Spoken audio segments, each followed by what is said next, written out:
Madam नमस्ते। Ma'am, अगर किसी को किडनी डिजीज़ है, वो एंड स्टेज रीनल डिजीज़ में है, तो क्या डाइट लेनी चाहिए जिससे कि वो स्वस्थ रहे? खाने-पीने में अ, उसको कोई ज़्यादा कमज़ोरी ना आए और नुकसान भी ना हो? ठीक है।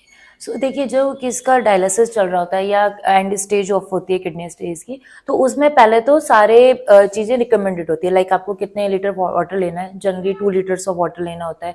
प्रोटीन आपके वेट के अकॉर्डिंग बनाते हैं, एंड देन आपका इलेक्ट्रोलाइट्स आ जाता है, जैसे सॉल्ट हो गया, पोटेशियम वगैरह हो गया, वो कितना लेना होता है।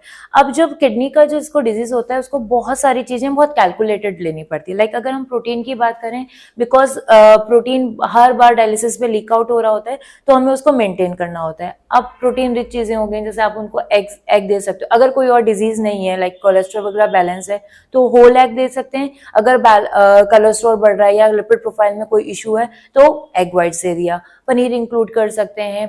दालें दालें का थोड़ा सा रिस्ट्रिक्शन हो जाता है, तो दालों का क्या कर सकते हैं आप, जितनी भी साबुत दालें होती हैं, धुली हुई दालों को आपने half bowl of dal one time में, या वन बाउल ऑफ दाल आपने पूरे दिन में सुबह या शाम मिला के आप दे सकते हैं। इसके अलावा हो गया आपका, अगर नॉनवेज खाता है तो once in a while, not daily, twice in a week में हम चिकन या कोई भी नॉनवेज इंक्लूड कर सकते हैं। इसके बाद आ गया आपका सोया टोफू आप इंक्लूड कर सकते हो। तो इन सब चीजों से हमें प्रोटीन को बीट करना होता है। इसके बाद आता है आपका थोड़ा सा कार्ब्स में, अगर शुगर लेवल बैलेंस्ड है तो आप उनको राइस या रोटी के साथ आराम से दे सकते हो। अगर शुगर है तो अगेन राइस का रिस्ट्रिक्शन हो जाएगा। चपाती को भी हमें नॉर्मल चपाती की जगह जौ या रागी या किसी भी मिलेट की चपाती में इंक्लूड करना पड़ेगा। इससे आपका थोड़ा सा प्रोटीन लेवल भी बढ़ जाता है, एंड देन आपका शुगर लेवल बैलेंस रहता है। अब जहां तक फाइबर की बात आती है, तो वी जनरली प्रेफर कि आप उसको ग्रीन लिफी वेजिटेबल्स वगैरह दे रहे हैं तो थोड़ा सा ब्लांचिंग करके दें, ताकि कोई भी इलेक्ट्रोलाइट्स उसमें हाई नहीं हो जाए, एंड उसको बाकी जैसे आयरन का डेफिशिएंसी भी नहीं हुए, क्योंकि जनरली लोग एनेमिक होने लग जाते हैं।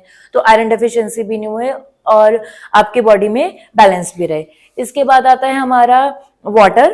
2 लीटर वाटर है, तो जो वाटर है वो हमें बिल्कुल कैलकुलेट, इस वाटर में आपका अगर आपने कोई छाछ पी है या चाय पी है या किसी भी तरह का लिक्विड बॉडी में गया, वो इन टोटल 2 लीटर होना चाहिए। फिर सबसे मेन जो चीज आती है, दैट इज सॉल्ट।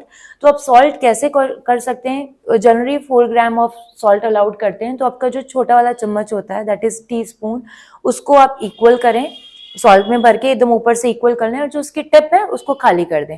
तो ये जो सॉल्ट है, दैट इज सॉल्ट, आप पूरे दिन भर यूज कर सकते हैं अपने खाने में। इसके अलावा कोई भी बेकरी की चीज, कोई भी नमकीन, भुजिया या जितने भी प्रिजर्वेटिव हो गए, अचार हो गए या चटनी हो गई, वो सब हमें बिल्कुल अवॉइडेड होते हैं, बिकॉज सब में सॉल्ट होता है, सब में पोटेशियम लेवल बहुत हाई होता है। इसके अलावा अगर आपको टेस्ट की बात करते हैं कि अभी खाने में सब्जी नमक भी कम आ रहा है, कुछ ऑयली भी नहीं खा रहे हो, कुछ भी नहीं खा रहे हो, तो आप मिंट हो गया आपका, मिंट इंक्लूड कर सकते हैं, या करी लीव्स वगैरह इंक्लूड कर सकते हैं। उससे थोड़ा सा खाने में टेस्ट आ जाएगा, आप इन सब चीजों को इंक्लूड कर सकते हैं। फ्रूट्स जनरली एंड स्टेज में हम अलाउ कर देते हैं, पर फिर भी हाई पोटेशियम फ्रूट्स हो गए, जैसे आपका बनाना वगैरह हो गया, वी ट्राई टू अवॉइड कि आप उन सबको नहीं खाएं।